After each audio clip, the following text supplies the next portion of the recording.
Okay, it's a happy Wednesday for me today. Reading through the news this morning, I came across several newsletters covering Bill Gates' recent letter regarding the year 2024 and his predictions for the year ahead. And because I really love to think about what's coming next, I love to read about what others think is coming next, I thought this would be a great opportunity to do a quick live and just share with you some of Bill Gates' thoughts that he shared with us in his letter. We'll talk through what he shared in the letter, and I'll give you some of my thoughts and reactions to what Bill has shared. If you haven't seen it yet, because it did just come out yesterday, Gates released his road ahead for the year 2024, and he's got his website, Gates Notes, where he likes to share things. He created a quick video to give you a snapshot of some of the things that he's thinking about. And what's relevant that I want to talk about today is Bill Gates' view of AI and what it means for the year and the years ahead. In particular, Bill Gates was really a major factor in expanding what we use today in terms of our modern computing environment. And in fact, for me, I have a lot to thank Bill Gates for, because a good portion of my career has been directly attributable to the products that Microsoft has released for the last several decades.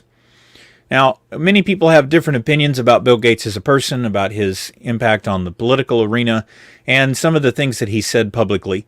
But I think it's fair to say that Bill Gates has a very deep understanding of technology.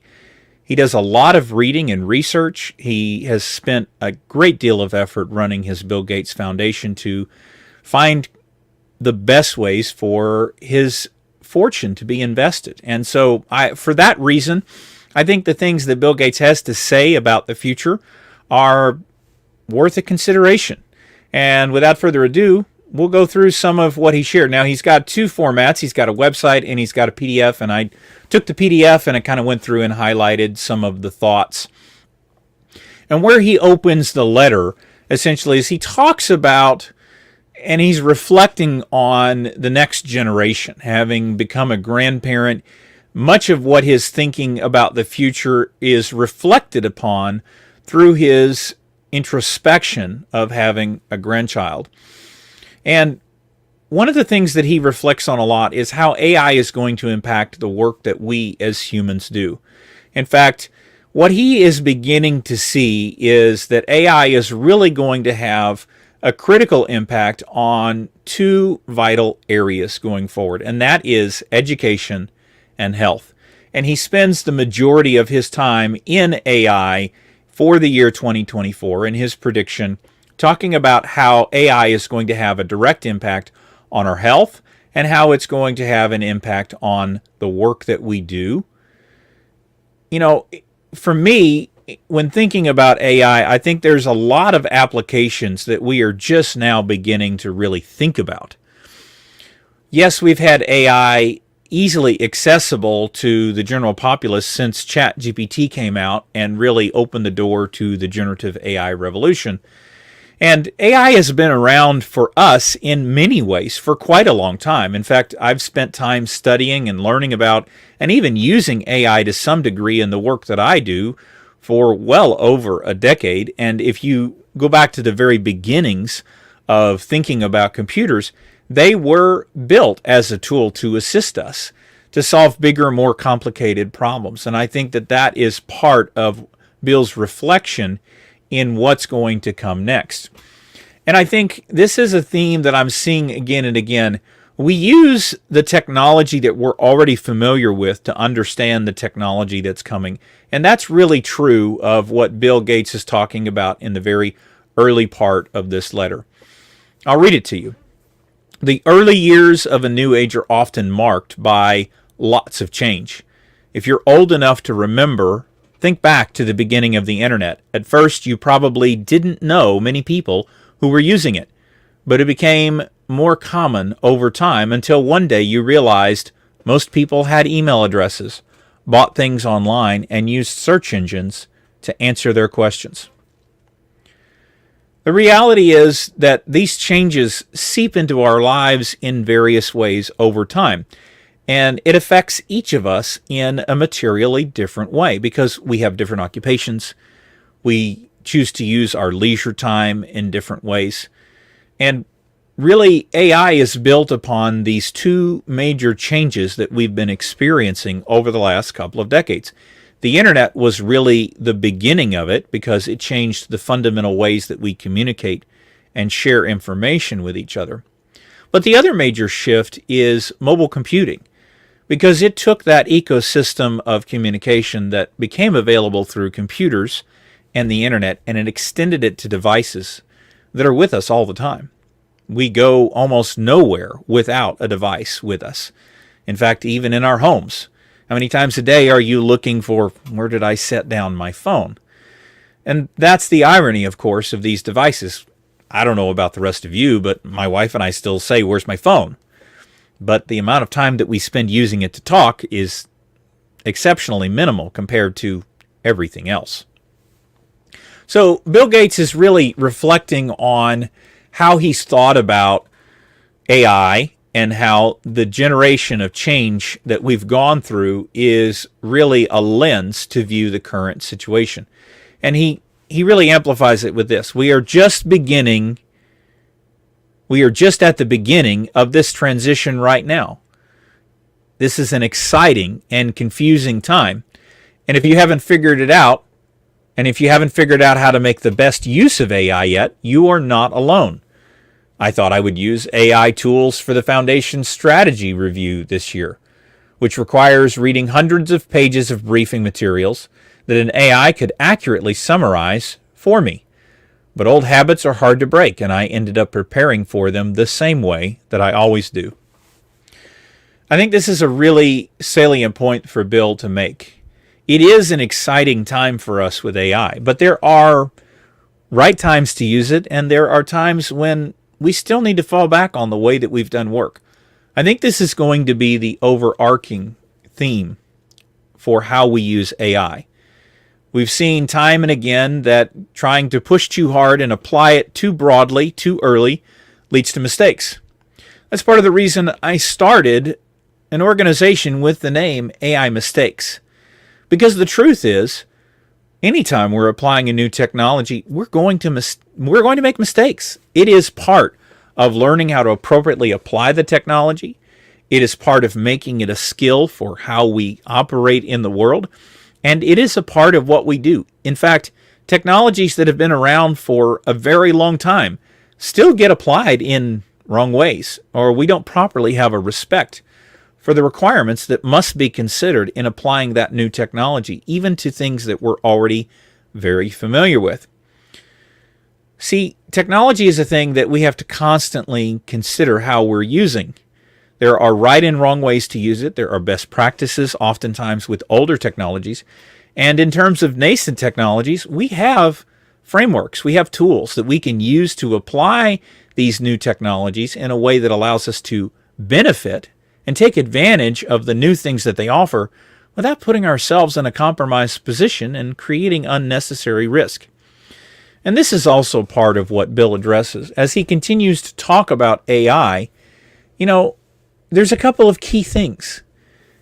Bill reflects on what he's seen around the world, the things that he'd like to really change.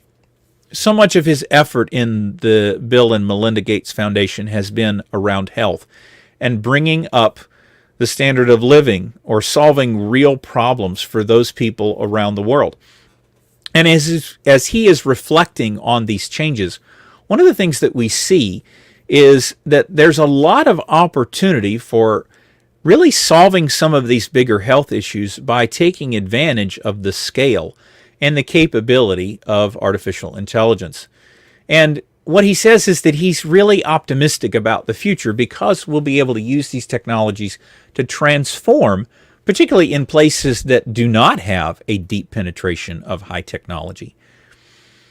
So, as he continues to talk about it, he talks about how AI is really primed to supercharge the innovation pipeline. And this is the area that I am particularly excited about.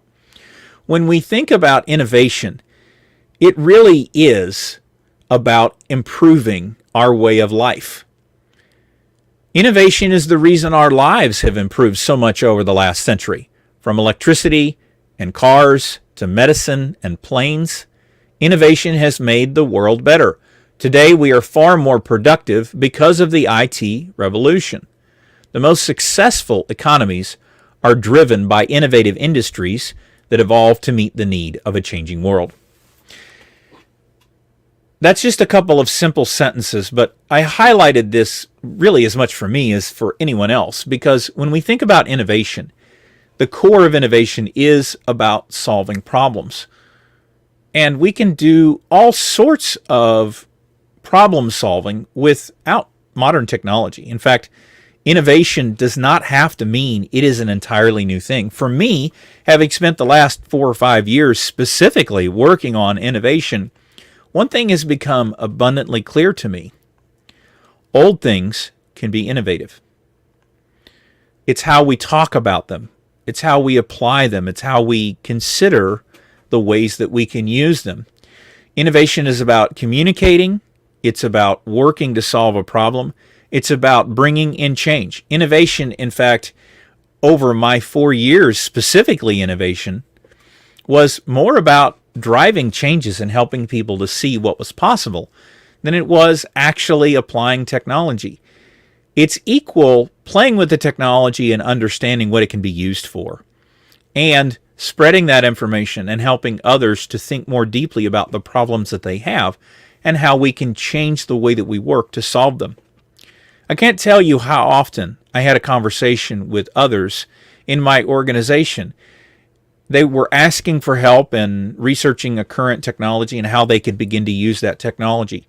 But we were very careful not only about presenting that new technology and what was possible, but also highlighting the problems, the areas where it wasn't an appropriate thing to use, and providing alternatives. So often what we discovered was that while a new technology would initiate the investigation, it was actually a process change, or something that really had nothing to do with technology that allowed us to improve the way that we worked. The last part of Bill's statement here I think is really critical. The most successful economies are driven by innovative industries that evolve to meet the needs of a changing world. See, the world changes every day, not just due to technology. As we learn, as we communicate and interact with each other, things can change rapidly. In 2023, we've seen a lot of rapid changes, and they don't just directly connect to technology. Anytime people are fighting over a resource, there's conflict in a space, the world changes. One of the most fundamental things that I recall from my early days of traditional education was in the geography class. We spent a lot of time understanding the geological features of the world, and virtually as soon as a political map was created showing you what countries and their boundaries were, then cities and capitals, they changed. Because political boundaries are things that we change often, and 2023 has been another year of those kinds of changes. And Bill reflects on this a bit later in the discussion, but I want to stick to AI because that's why we're here. Continuing Bill's letter, artificial intelligence is about to accelerate the rate of new discoveries at a pace that we've never seen before. Now, this is a common theme in technology. The pace of change continues to advance. The most critical element for us going forward is understanding that we are in an exponential age. And I can't take credit for this. I've been following Raoul Pal. He's a former hedge fund investor and has continued his work in investing and financial analysis. So I do consume a lot of his materials, but he's used the phrase, and he's the only one that I've seen use it, the exponential age. And in looking at these emerging technologies and the things that are changing around us, the exponential evolution of these changes is really critical. The pace of change is accelerating because when you look at an exponential curve, you go from something that's relatively flat to something that is relatively vertical in a short period of time. As humans, we tend to identify changes that are steady over a period of time. And we try to apply those regular scaling changes constantly. If you look at the evolution of solar power, you see that the scale up of solar looks like it is merely a straight line. But if you zoom out over a number of years, you begin to see that the curve is approaching exponential. And the changes that we're used to being simple step changes are actually more exponential. The adoption of the microprocessor, the conversion of automobiles to battery electric vehicles. These changes are happening behind the scenes. Whether we recognize them today or not, over time, if you zoom out, you see that the changes are exponential.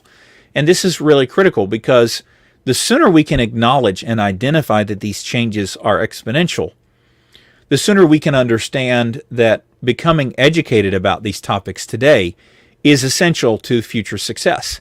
Because when that curve reaches the vertical, the changes are unavoidable in our daily lives. All right, so Bill now is transitioning into the application of AI, and his lens is medicine. Continuing his letter. One of the biggest impacts so far is on creating new medicines. Drug discovery requires combing through massive amounts of data, and AI tools can speed up that process significantly. Some companies are already working on cancer drugs, and the Gates Foundation is working with AI tools to help address those concerns. So Bill has a vested interest in AI technology because his energy today is very much focused on where the Gates Foundation is investing. What's interesting about this is here you have a guy in Bill Gates that has so much money that he literally doesn't know what to do with it. He spends most of his time trying to figure out how to solve problems. And AI is something that he's paying very careful attention to. He's had the benefit of being the founder of Microsoft. And as the chairman, as the CEO of Microsoft for a number of years, he's continued to expand the things that the company should work on. And as he's transitioned out of day-to-day work at Microsoft, he's put his energy and effort into investing the dollars that he's created through his endeavor in Microsoft to try to benefit the world. And I think that, like all people, he's trying to do the right thing. It doesn't always translate to that because it's impossible for us to be perfect as humans. And no matter where you come from in your spiritual journey, I'm a very spiritual guy, and I think that AI has got really a lot to benefit humans, and we need to reflect on what that means for us from a spiritual perspective as well. But his focus on health is driven out of the work that he's done over a number of years, and I think that to a large degree, Bill's trying to do the right thing. So whether or not you agree with that, I think his understanding of how AI can be instrumental in the health space is really valuable because he's had direct experience. He's tried to solve a number of diseases, spread more rapidly solutions to those problems. And so I think that he should be considered an authority in the space because so much of his energy today has been spent learning about technology that can help solve health problems and trying to apply that. So as he gets into it, he's talking a lot about his travel around the world. He spent a lot of time in Africa. And he brings up that he had a chance to meet some people at the first ever AI Grand Challenge. And the very first thing he talks about is that the foundation didn't have AI projects in mind when they started. In fact, the foundation really was not about applying directly the things that Bill had been working on at Microsoft over so many years.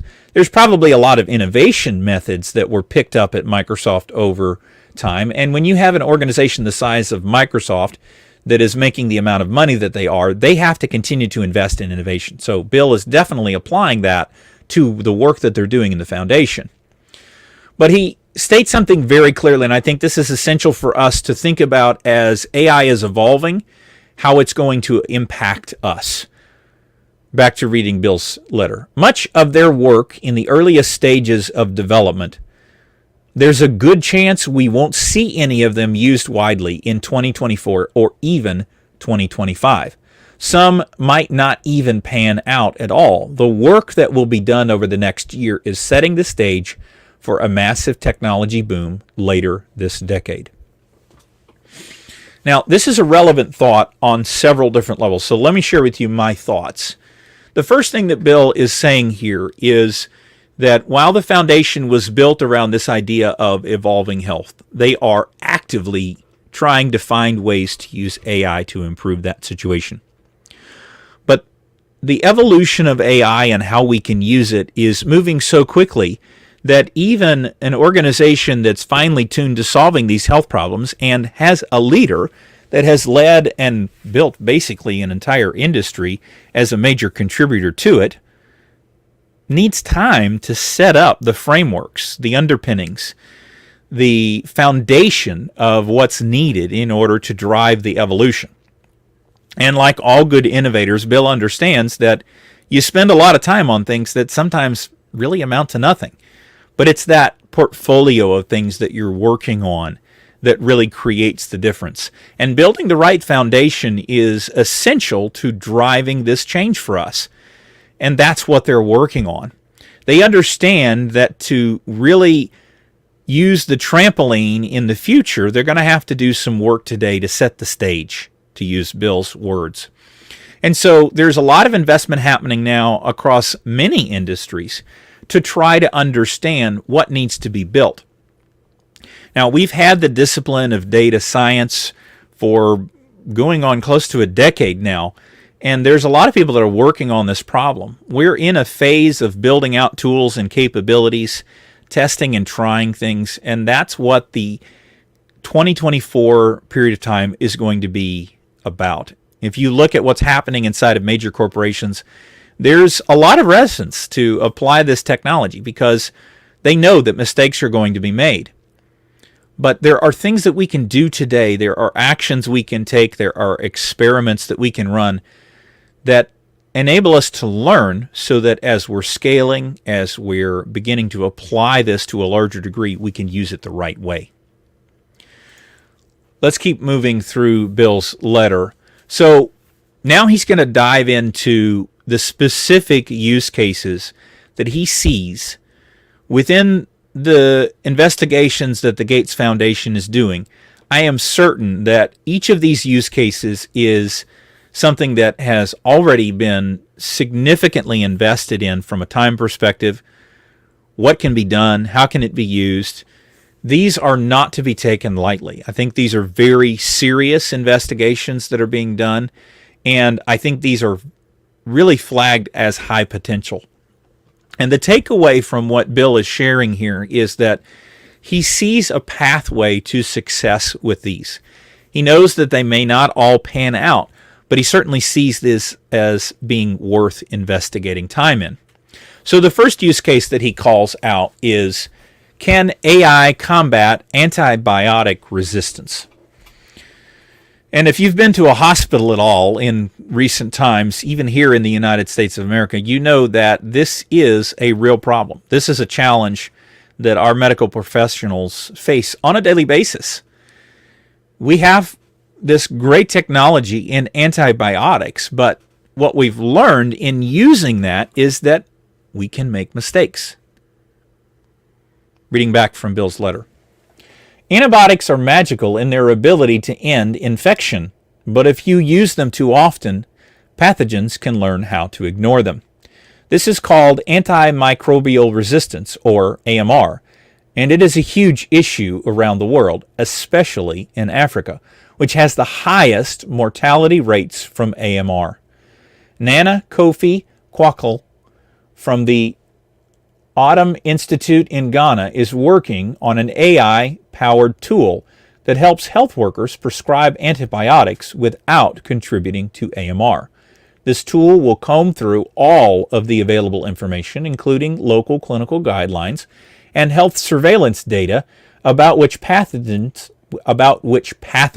are currently at risk of developing resistance in the area, and make suggestions for the best drug dosage and duration.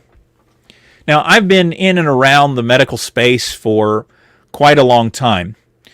My dad has as a hospital administrator, worked with doctors for his entire career, and he's worked to apply technology to help solve the problem. My first IT job was helping at a location that he was working at. They had a situation where they were short of someone to do the information technology, and I had the skill set necessary to make that happen, and it was a good match. Then years later, I met my now wife, and her dad has been a doctor. And this issue around antimicrobial resistance and antibiotics is salient to that work as well, because as an early doctor in hyperbaric medicine, one of the most common applications of hyperbaric medicine today is wound care. And so I know quite a bit about these areas because I've been around the space for years, and always trying to find technology that can help has been really relevant to accelerating and solving some of those problems, because you have to be able to run the entire system, not just help people with their health. So what Bill is talking about here is a system that supplements the doctor's knowledge. Now, all the way back when I worked at that care clinic, turn of the millennia, it was one of the first clinics to deploy, to a larger degree, electronic medical records. Now, back in those days, if you were a patient at a doctor's office, they had a literal file folder that had all of your information stored in it, and there were cabinets full of records. But when you have a clinic that sees hundreds of patients a day, tracking all of that information becomes a very significant challenge. And they invested in medical record technology that allowed them to retrieve and track and consider the patient's information through the use of computers. And even in those early days of using PCs for medical records, there were a number of problems and challenges that were encountered in doing that. One of the most common problems I saw was the dialog box. So often the doctor would prescribe a medicine and there would be a dialog box that would pop up and tell them, hey, you should make sure that you're prescribing the right amount of this medication. Because if you write a prescription that uses a quantity that's inappropriate, that could be really bad for the patient. So this idea of applying technology to improving the application, diagnosis, or prescription of medicine is a core use case of computing, and it is not new. In fact, you might say it's probably as old as using computers themselves. So many of the doctors that I've worked with over time have used technology to inform and educate. Having literal libraries full of books and being able to put that information at your immediate relevant disposal is a key benefit that we've already seen from the use of computers. And what we know is that AI is particularly good at sifting through information and finding the relevant points. Now, from an AI perspective, the most commonly cited technology for that is RAG, or Retrieval Augmented Generation, where you use a generative AI tool like ChatGPT and you give it literal documents and say, I'm looking for information about this, and it will pull the citation of that information out so that you can read it and understand it. That's the use case that Bill is talking about here. This augmented information being given to the person that is prescribing or helping the patient to solve the problem is really critical. Is this going to solve the dialogue fatigue problem that we've had for so long? Well, we won't know until we are able to actively use this technology on a daily basis. But I do think that this is a valuable tool, because where this is different than the dialogue fatigue is that the doctor can be given a written message that is more fine-tuned to the situation. So instead of, hey, you typed 1 milligram here, did you mean 1 microgram or did you mean 1 milligram? The AI can actually take the information that's available and use the information about the patient to provide a caution, a warning, or a suggestion about how that medication should be administered. So if the doctor prescribes a milligram of an antibiotic, and I'm not a doctor, so that may not even be the right measurement, but I think you get the point that I'm trying to make here. It can use the patient's information to say, hey, this person only weighs 100 pounds. That dosage of this medication is probably inappropriate for that person. I would recommend that the dosage be changed to this amount. And then the doctor can take that information, immediately into account and change the prescription that they're given in the moment. So it's no longer simply a dialogue that says, "Are you sure?" And it's providing a recommendation, a guidance, or a guideline that facilitates what the doctor is using. All right, let's keep going because I think there's some other really good use cases in here that we can talk about. Can AI bring personalized tutors to every student? The AI education tools being piloted today are mind-blowing because they are tailored to each individual learner. Some of them, like Conmingo and Mathia, are already remarkable, and they'll only get better in the years ahead. One of the things that excites me the most about this type of technology is the possibility of localizing it to every student, no matter where they live. For example, a team in Nairobi is working on Somanasi, an AI-based tutor that aligns with the curriculum in Kenya.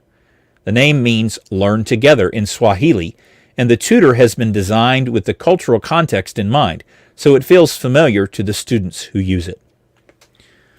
One of the things that we talk about a lot, or that I read a lot by the commentary of others in the AI space, when a new tool or showcase comes available, they point out that this is the worst the technology will ever be. Someone has taken the time to build a tool, and it may not be particularly interesting to you today. It may not be something that you're willing to work on or spend time on or forgive for the mistakes. A good example for me, this week I had a chance to get access to Pika, which allows you to generate moving pictures.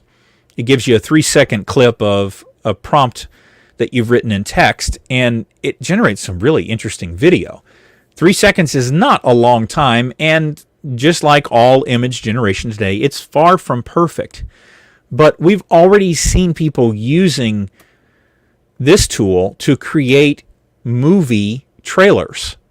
Just 3-second clips of different scenes. So you get the idea. You can feel where they want to take the idea. And so today, that's merely a demonstration of what will be possible in the future. And the phrase, "this is the worst this tech will ever be," is really relevant because the pace is going to accelerate as the tools continue to get better. As the tools become easier to use, more people will use them. They will use them more often. And so they will become unavoidable for us at some point in the future. And what we're all trying to figure out right now is, when does that day come? And how does that affect me and the work that I do or the things that I want to do today? This topic of AI education, I think, is probably the most relevant across all disciplines. My time in innovation over the last 4 years, one of the key attributes or responsibilities that I've had is to educate the most senior people in the organization about emerging technologies. And we put a great deal of effort into helping them understand, this is what the new technology is, these are the places that it can be applied, and this is where we think the technology is headed. Now, that analysis is essential for the leadership in determining the direction of the things that they want to focus on as the technology can come in and have a major impact on an existing business. For a thriving enterprise to exist, it's not good enough to execute well today. You also have to understand where things are heading. And the way that we do that is through education. Well, the great thing about this AI education use case is that we can build tools that accelerate how we understand things. Now, I got into technology because I love to learn new things and I like to experiment and learn. I'm also pretty good at picking up new things that are unfamiliar to me and figuring out how to use them. And what AI can do is directly assist us with that. We can take something that we don't fully understand and ask questions about it, experiment with it, have a question and answer session that allows us to focus on the areas that we don't understand. And so building an AI tool that allows that tuning to happen on an individual basis can really accelerate the learning path of a student. In fact, I think one of the biggest challenges that we have today in education is that each and every student is at a slightly different place. Now, I've had an opportunity to volunteer at my kids' school, and as a classrooms from kindergarten through 5th grade. And as I've had an opportunity to be in the classroom and help the students observe and engage and have fun with the kids, you can see it across the classroom. You can see that student that finishes their assignment before everyone else, and you can see and help the students that are struggling to understand because they have more questions, or they're not progressing through the work at the same pace as the rest of the classroom. And this is really the biggest challenge that our educators face in the classroom today, because it is their job. They are charged with helping all of these students become effective and be able to demonstrate and use what they're learning. And what each student needs is slightly different. We also know from studying education, and I've spent quite a bit of time on this myself, having been a generator of curriculum, that different people learn different ways. Some people are visual learners. Some people are auditory learners. Some people are do learners. In fact, at least in my case, nothing teaches like actually doing. And so introducing AI to help people understand how to apply this technology and use it is essential, because this now is technology that helps you use and learn technology. It's going to accelerate our progress, both in applying, in using, and helping others to understand the latest technology and how it can apply to their daily. All right, let's keep going. Really good stuff here. Can AI help treat high-risk pregnancies? A woman dies in childbirth every 2 minutes. That's a horrifying statistic, but I'm hopeful that AI can help. Last year, I wrote about how AI-powered ultrasounds could help identify pregnancy risk. This year, I was excited to meet some of the researchers at Arman, who hope to use artificial intelligence to improve the odds for new mothers in India. Their large language model will one day act as a co-pilot for health workers treating high-risk pregnancies. It can be used in both English and Telugu. And the coolest part is that it automatically adjusts to the experience level of the person using it, whether you're a brand new nurse or a midwife with decades of experience. Can AI help people assess? So, listen, my wife and I have had 2 kids, and I've had the joy, the benefit of being with her in that journey. I even had the opportunity to go visit the OBGYN and make sure that mom and baby were healthy, to do the things that I felt were right. It was a great opportunity for me to understand what was going on. And pregnancy can be a really challenging time. There's still a lot that we have to learn about the development process, and there are risks involved, and understanding those risks and accounting for them in proper ways is not an exact science.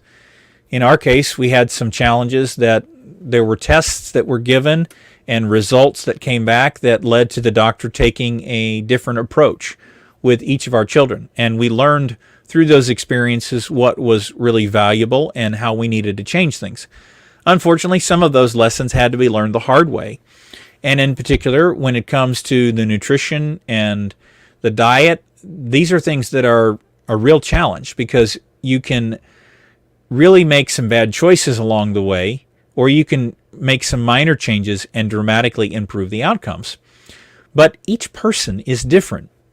You can't feed everyone the same thing and get the same outcome, because we're all different in sizes. We have different levels of metabolism. We have different levels of activity. And these are all things that affect how our body develops and the overall health.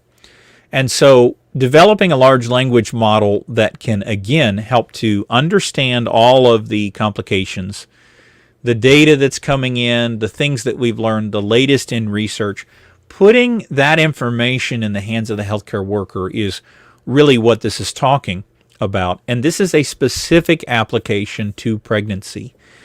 And I think that this is a valuable tool that will absolutely be beneficial, because putting the right information in the right place at the right time is really the critical game changer that AI is bringing, because we can bring relevant information forward more quickly, and the better information you have in situation, the more likely you are to make the better decision. It doesn't guarantee it. AI is not a guarantee of anything, but we know that humans can make better decisions if they're given the right information, and AI is absolutely going to improve that situation. All right, so the next use case. Can AI help people assess their risk for HIV? For many people, talking to a doctor or nurse about their sexual history can be uncomfortable, but this information is super important for assessing risk for diseases like HIV and prescribing preventative treatments. A new South African chatbot aims to make HIV risk assessment a lot easier.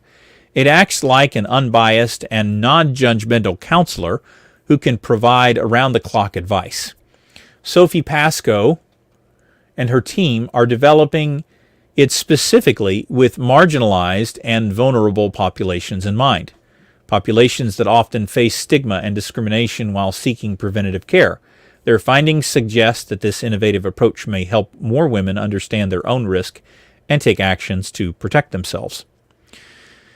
Now, I've been playing with the AI technology a lot on my own, and I know in my own personal journey that the way that we think about things, the way that we are willing to share information with others is a critical part of being able to solve problems. So what I've been applying AI to for myself is using AI as a coach to improve the way that I see things, to develop my plans, to ensure that I'm working on the right things. And oftentimes people need a coach to help them understand what it is that they should be spending their time and energy on. This case around HIV is particularly relevant because sometimes we're just not comfortable sharing things with others. If you can do that with a tool that allows you to be transparent about what's happening without having to get into the details or look someone in the eye about the situation, that can be really instrumental. People are often hesitant to reach out and get the help that they need. And if we can use an AI chatbot to work through some of those challenges, then I think that's a good use of the technology that we need to continue to investigate and understand. Let's move on to the next use case, and this is really the last one that I'm going to highlight from Gates's message. Could AI make medical information easier to access for every health worker? When you're treating a critical patient, you need quick access to the medical records to know if they're allergic to a certain drug or have a history of heart problems. In places like Pakistan, where many people don't have any documented medical history, this is a huge problem. Mariam Mustafa's team is working on a voice-enabled mobile app that would make it a lot easier for maternal health workers in Pakistan to create medical records. It asks a series of prompts about a patient and uses their responses to fill out a standard medical record. Arming health workers with more data will hopefully improve the country's pregnancy outcomes, which are among the worst in the world. Now, this is probably my favorite use case in Bill's letter. And let me talk through this a little bit. Using my experiences in information technology and healthcare, I think I can share a little bit more deeply the value of this use case. So going back to the early days of my information technology career, one of the things that I was responsible for was computer triage. Oftentimes there would be a problem with the technology and I would get called in on scene to fix the problem. Now, in my early days in working in that healthcare clinic, what it was often was, hey, the printer's not working, or I don't understand, the software's not working, can you fix it? Or the computer's not starting, or the mouse is not working, or the keyboard's not typing. These are all typical problems that you deal with in an information technology environment support position. And that was the biggest part of my early IT career, really helping people to use the technology and solving the little problems that would come up. Now, in my case, what would happen often is I would show up on scene and I would need to understand from them what was going on. I had to get the situational awareness because I wasn't sitting with them the entire time, and oftentimes they were having a problem and I needed to see that problem demonstrated in order to troubleshoot it. What we're talking about here with this incident with a patient is really getting that situational awareness. Without a medical record, that medical professional doesn't have the context that they need to make good decisions in prescribing what that patient may need. Now, when we look at the way that a medical professional does that, they use a medical record. And there's a set of standards that are typically used. The way the information is positioned, the way the information is classified, the way the history is categorized. These are all things that become a standard part of the tool set. And as a medical professional, you have to put that information organized in a certain way so that they're able to access it and use it to make their diagnosis. So what this accomplishes is it translates what the patient experiences by asking a series of questions that are going to elicit those responses, but then it puts them in a format that the medical profession is used to seeing. It also allows that information to be maintained over the longer period of time so that fewer questions will need to be asked in the future. Now, the critical innovation that's being applied in this situation is all of that information gathering that you and I are used to doing at the doctor's office by filling out a sheet of paper and checking off some boxes can now be done in a much more interactive fashion. In fact, one of the things that I've been personally delighted by is artificial intelligence doing transcription.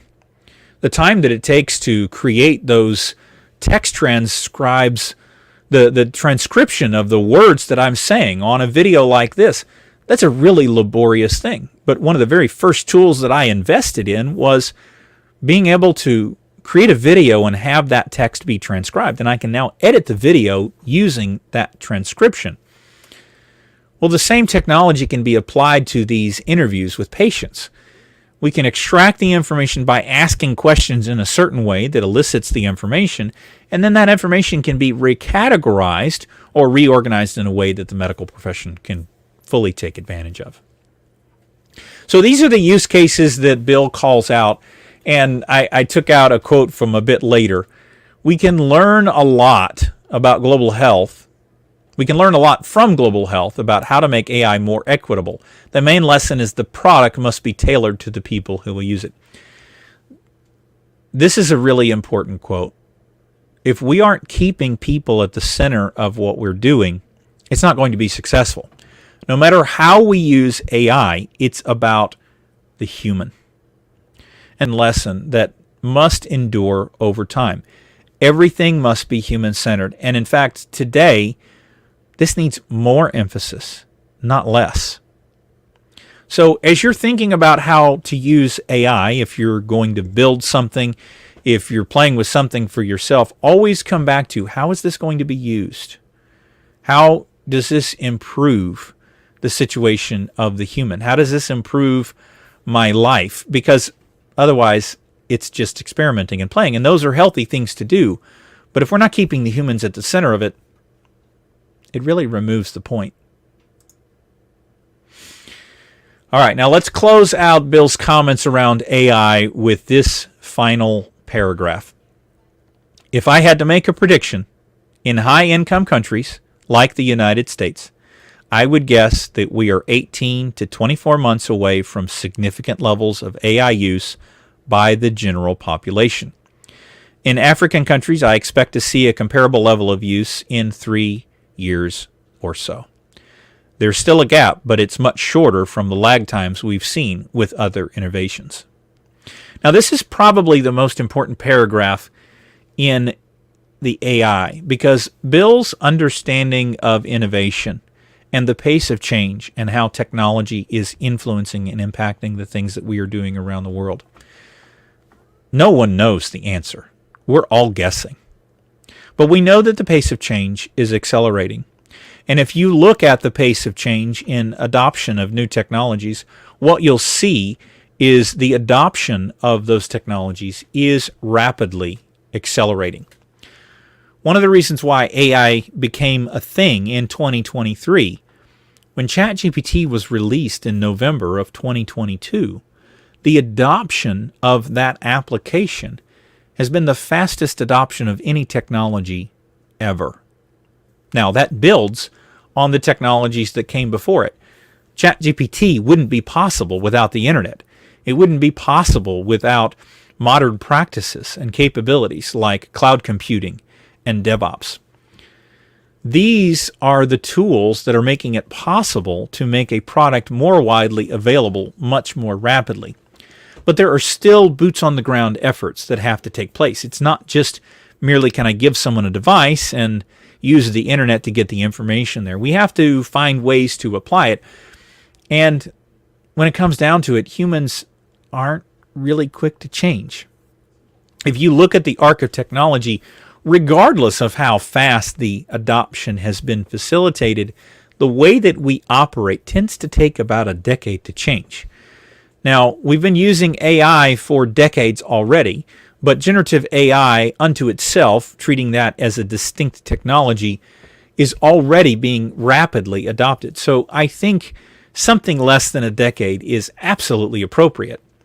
When we think about the pace of change and how we're able to adopt it, one of the real catalysts of that change is that much of our lives are digital, especially here in the United States. The services that we use, the tools that we interact with, how we communicate with each other, those are to a large degree done through the computer now. So the changes that need to take place from a day-to-day habit are largely already in place. And so the adoption of that AI technology is really a function of the tools and software that we use to do the things that we do each and every day. So I think a 2 to 3 year timeline seems believable.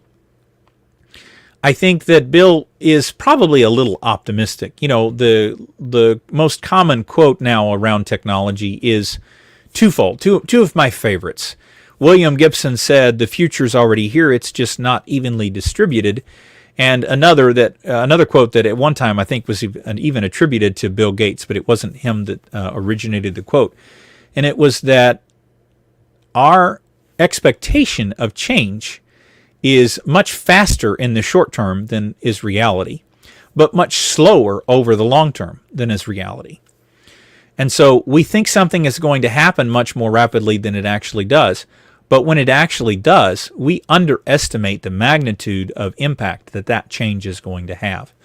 And so I think that over the short term, the 2 to 3 years, we will see a dramatic shift in our use of AI technology on a day-to-day basis. We have a lot to learn between now and then, and we'll make lots of mistakes. I'll be here to catalog those mistakes and be sure to share with you as we're learning. But over the longer term, the way that AI is going to change and transform our daily lives, I think we are going to have a difficult time estimating what that's going to look like. Virtually any prognostication we make out over a decade is going to be wrong, but it will be wrong in unexpected ways because we don't fully understand how those changes are going to be applied to our daily lives. In fact, if you look back at the changes around the internet and how it was going to affect what we do, where we are today was not predicted. Social media was not even imagined. But it's a major use case, and it's something that we all pretty much use on a daily basis. And we can debate the value that that contributes to society, but I think it's very clear that it's had an impact, and it will continue to have an impact. What impact will AI have? We know it will have one, but exactly how it's going to change our lives every day is yet to be determined. And this is the call to action for you. Because for each of us, we know things. We have the power to apply this technology today and to make new things possible like never before. But we don't have to wait for the Microsofts and Facebooks of the world to figure out all of those answers. This technology is available for you to use and work with right now. And you can transform your life and the lives of those around you by finding the right way to apply this technology. And so for that reason, I've started a course to help people understand how to do innovation and how to use AI to accelerate that innovation. I mean, if you're going to use AI to make people's lives better, why not use AI to improve the innovation process? So if that's something that's interesting to you, take a look at courses.ai-mistake.com. And if you visit the website, aimistakes.com, you can look at some of the other resources that are available there. If you're new to the channel, I'd love for you to subscribe. If you've enjoyed this video, please give us a like. I love to have these conversations and share what I'm learning with you all each and every time I get a chance to hit record, and I'm getting better at it.